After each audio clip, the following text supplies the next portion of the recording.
Well, my first encounter with St. Francis was probably a bird bath.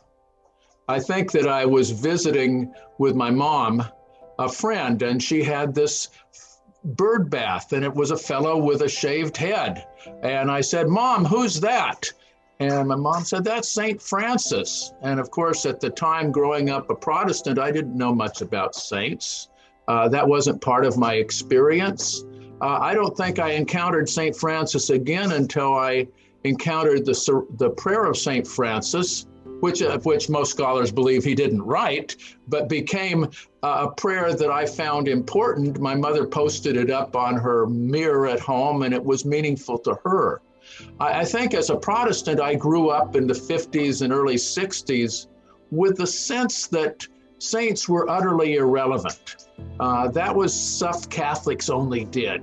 And we had mixed feelings about what to do about them. But as I grew older, I became much more ecumenical. I was a young adult during the time of Vatican II.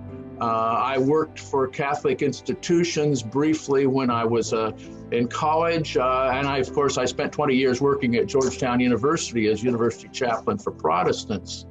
And so Francis became someone I knew much better.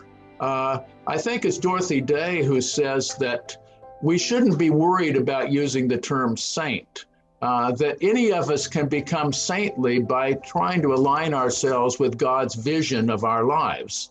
And that what's needed now is not so much saints living 800 years ago or 500 years ago, but saints for our time of prayer and protest, our time of environmental change, of global climate change. Those are the type of saints we need today.